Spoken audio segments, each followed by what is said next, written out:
Wake Up Africa, c'est le commentaire de l'actualité. C'est le commentaire de deux sujets phares qui ont retenu notre attention. Et le commentaire chaque matin, c'est bien évidemment avec le directeur de l'information d'Afrique Informe Télévision, bien sûr. Voilà, on va plutôt, chers téléspectateurs. Ok, bien sûr. On reçoit notre invité de ce matin, M. Armand Rodolphe Diallo. Bonjour, monsieur. Bonjour, Elodie. Bonjour à tous les téléspectateurs de Wake Up Africa. C'est un plaisir pour moi d'être encore là ce matin. C'est un plaisir pour nous également de vous recevoir sur notre beau plateau.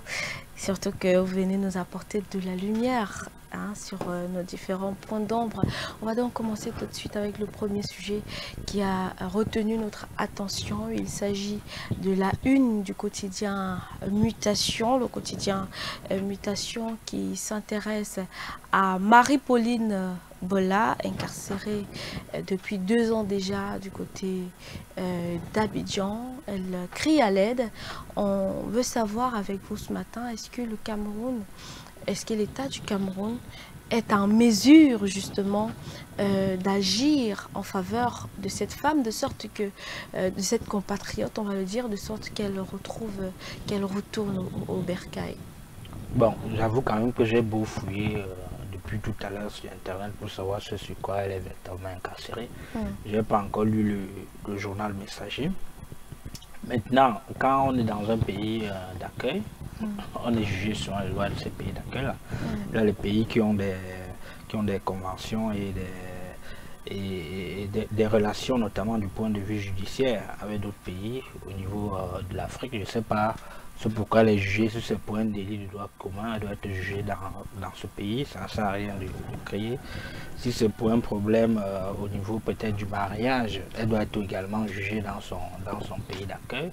Est-ce qu'elle a une double nationalité ivoirienne aussi ou ivoirienne et camerounaise? Ça, il faut encore véritablement fouiller plus en profondeur pour savoir véritablement de quoi est-ce qu'il est question. Maintenant, est-ce qu'un compatriote est arrêté ailleurs? Est-ce qu'on peut le faire venir au Cameroun pour purger ses peines? Même si tout cela dépend aussi des autres conventions.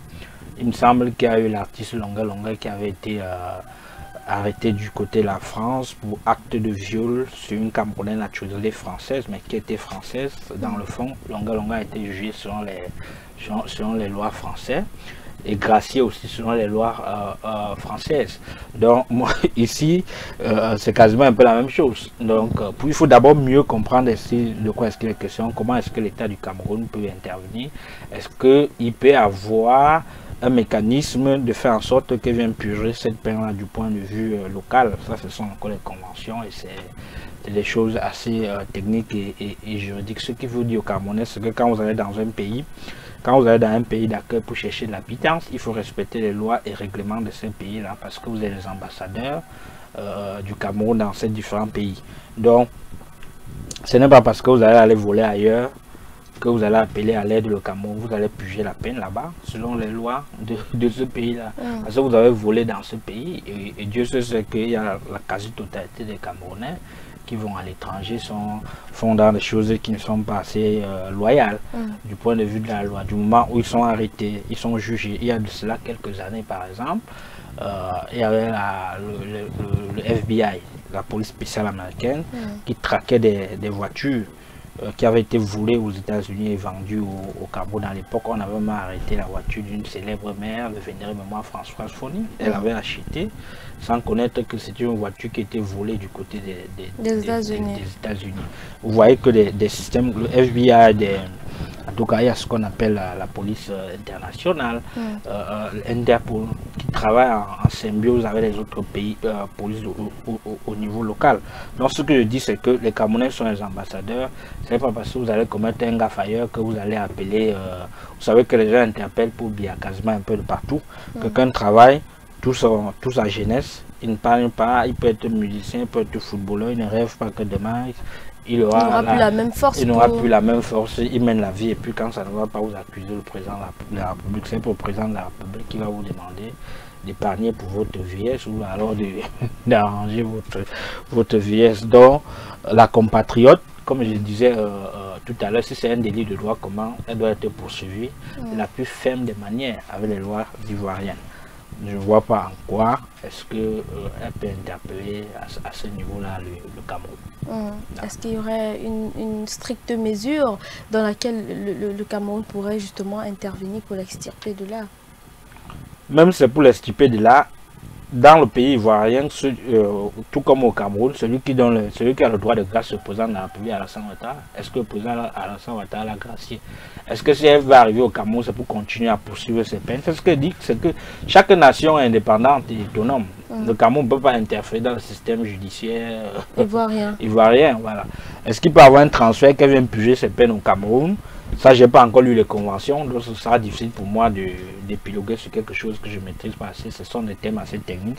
C'est pour ça que je ne reste que dans le cadre juridique du thème pour dire que si elle est condamnée pour les délits, elle doit purger sa peine.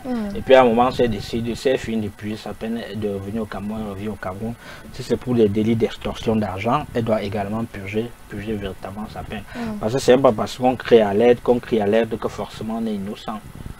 Il faut comprendre que c'est généralement tous les coupables qui font tout semblant de faire l'innocence. Quand vous arrêtez un bandit qui fait comme s'il est le plus innocent du monde quand il est là, mais il suffit de le relâcher pour voir comment il est un serpent venimeux. Donc ça, à ce niveau-là, l'Afrique, on ne peut pas passer le temps, il faut raisonner. Quand vous voyez un fait, il faut demander que ce pourquoi elle a été arrêtée, comment elle a fait véritablement pour se retrouver là. Est-ce qu'il y a une injustice dans ça? Je dois dire que je n'ai pas encore les éléments assez palpables pour mieux parler de son cas. Donc si c'est pour un problème de droit commun, elle doit respecter les lois et règlements. C'est pour ça que ceux qui expliquent les Camerounais du côté de la Guinée équatoriale estiment qu'ils ne respectent pas les lois du pays. Bon, je ne sais pas dans quel sens, dans une zone où la libre circulation a déjà une effectivité. Même si c'est une effectivité, quand vous arrivez là, il faut respecter les lois de ce pays-là. Même au Cameroun, si vous enfreignez la loi, par exemple, on va vous arrêter. Justement. Monsieur Njele, on a annoncé le couple présidentiel du côté des États-Unis, et Investigue Info nous fait savoir que la première dame, Chantal Biya, est au front. Une première dame qui a toujours su se montrer intéressée aux problèmes des femmes, aux problèmes que rencontrent les femmes. Et on se dit avec vous ce matin que la première dame n'est pas en balade du côté des États-Unis. Bon, sans véritablement faire la tarako, vous savez que du point de vue constitutionnel, la première dame au Cameroun n'a pas un statut. Il n'y a pas un statut de première dame. Puisque le président de la République est élu au suffrage universel, direct et secret. Par conséquent, le président de la République doit rendre compte au peuple. La première dame n'ayant pas une fonction officielle constitutionnelle rémunérée par la République du Cameroun, mais étant la femme du président, elle joue dans un rôle véritablement social, puisqu'elle apporte, je crois, un caractère humanitaire à la gestion du président de la République. Le président de la République a été invité du côté de Washington aux États-Unis pour ce sommet Afrique-États-Unis, le deuxième du genre. C'est normal qu'il va avec la première dame parce qu'à côté également, il y a des activités humanitaires. Et la première dame du Cameroun fait aussi dans l'humanitaire, notamment avec sa fondation, la fondation Chantal Biya. Il y a également Synergies africaines, qui est une organisation non gouvernementale. La première dame fait également, elle est ambassadrice de l'UNESCO dans la lutte contre le sida. Elle a également mis sur pied également à Yaoundé le CRACER, qui est un centre où les femmes qui ont des difficultés à concevoir de manière naturelle, comme Dieu leur a fait, on les assiste médicalement pour qu'ils accouchent, même si cela est très coûteux. Dieu sait également qu'au niveau de la fondation Chantal Biya à Yaoundé, il y a des enfants qui naissent avec des déformations et ces enfants sont assistés. Donc, elle fait un gros travail également dans l'ombre, mais qui, du point de vue constitutionnel, on ne peut pas définir maintenant où est-ce qu'elle prend de l'argent. Pour le faire, il y a ce qu'on appelle aussi la réserve de l'État. Il n'y a que des donateurs véritablement, parce que je crois qu'il y a l'UNESCO et l'ONU qui font des dotations, notamment pour que sa fondation puisse aller crescendo. C'est donc normal qu'elle puisse aller du côté des États-Unis dans un grand sommet où les États-Unis ont décidé de financer le système sanitaire en Afrique, je crois, c'est à hauteur de 300 millions de dollars. Et quand vous convertissez cela en CFA, c'est énorme. Donc il faut saluer l'action de Chantal Biya, qui est une bonne femme. Voilà, parce que quand vous regardez sa posture à côté du président de la République, les photos, même quand ils ont été reçues, c'est un grand apport du côté du...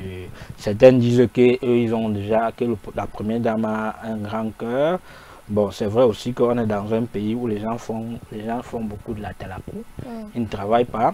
Ils font beaucoup de la talakou pour qu'on leur donne gratuitement. Ils vont manger et boire. Et quand on ne donne pas, on insulte. C'est pour ça que beaucoup disent que la première dame a véritablement un grand cœur. Moi, je n'ai pas encore expérimenté la grandicité de son cœur. Mais on reste objectif pour voir que ce qu'elle mène depuis qu'elle est aux côtés du président de la République, ce sont des œuvres qui sont humanitaires, via le CERAC, le Cercle des Amis du Cameroun, qui est un regroupement quasiment des élites, des femmes des ministres et des femmes des directeurs généraux ou autres femmes d'affaires. Tous se retrouvent véritablement à l'intérieur. Vous voyez qu'il y a même la présentation des vœux à la première dame qu'on diffuse au niveau de la télévision nationale, ce qui, du point de vue constitutionnel, également une entorse, notamment dans une république. Elle peut le faire en off, mais dans le fond, la preuve c'est que la première dame est gérée par le cabinet civil de la présidente de la République. Il y a le directeur adjoint qui ne gère que ses affaires. Et quand on parle du cabinet civil de la présidente de la République, ce sont les affaires privées du président, qui relèvent les affaires privées du président, les affaires publiques relevant par exemple du secrétariat général de la présidente de la République. C'est vrai que beaucoup ne savent pas, beaucoup ne font pas beaucoup de distinguo. Quand c'est plus privé, c'est la vie privée du chef d'État. Parce qu'avant chef d'État, et il est un chef d'État, il a une vie qui est normale à lui, c'est pour ça qu'il y a un cabinet civil. Et maintenant, les affaires qui relèvent de la nation, tout cela, c'est au secrétaire général de la présidente de la République d'en assumer. On ne peut que louer une première dame qui est active sur le point de vue humanitaire, mais il faut aussi peut-être louer, je ne sais pas, sa sagesse. Je l'ai jamais rencontré auprès du président de la République. Vous savez que Paul Biya, c'est quelqu'un, on dit en privé qu'il est quelqu'un d'assez humainement bon, assez taquin, mais qui du point de vue communicationnel a su garder une certaine énigme, notamment dans sa gestion de pays. Mais ceux qui l'ont côtoyé, notamment dans le cadre privé, disent que il est beaucoup taquin, qu'on ne le reconnaît même pas du point de vue quand il reflète que ce n'est pas l'homme assez froid. Un peu comme pour ceux qui parlent aussi de la même chose du Camerounais Yanni Noah. Donc il faut saluer la prestance et la présence de la première dame. Qui, quand elle va, c'est pour nouer quasiment un peu de partenariat. Et dans son cadre du crassin, elle a donné beaucoup de sourires, notamment à beaucoup de femmes qui ne parvenaient pas à donner vie. Bon, on soigne aussi dans ces centres à Yaoundé des familles qui sont démunies. Mais je crois que l'urgence n'est pas véritablement de tout centraliser à Yaoundé. Il faut davantage décentraliser cela dans des zones où, puisque c'est une femme et qu'elle peut porter la cause féminine, dans des zones comme un peu reculées au sud, à l'est, dans des zones un peu reculées à l'extrême nord, où les femmes n'ont pas une maternité assez normale, elle peut relever le plateau technique, elle peut même concentrer sa formation, ses centres de santé dans ce côté-là, pour servir d'œuvre humanitaire. Je crois aussi qu'elle a un centre qui mène beaucoup de recherches approfondies pour trouver notamment un remède contre la lutte contre le sida, qui est une pandémie, même si le paludisme tue plus que le VIH-Sida. Donc il y a quand même tout cela qui montre que elle n'est pas en bas, on ne peut pas utiliser le terme en balade, montrer quand même qu'elle est une femme de poigne aux côtés d'un homme aussi silencieux qui a su maintenir, gérer un pays d'un main de fer depuis près de 42 ans maintenant. Merci, M. Rodolphe Ndialeu. Tu as été le nécessaire dont on a voulu avoir de vous de ce matin. Nous vous remercions d'avoir été. Je vous en prie. Nous vous souhaitons également un très bon week-end, un week-end régénérateur. C'est Dieu qui régénère le week-end, donc on est positif. Si Dieu dit qu'on sera là lundi, on sera donc là lundi. Donc bon week-end à tous les téléspectateurs. Merci à vos chers téléspectateurs.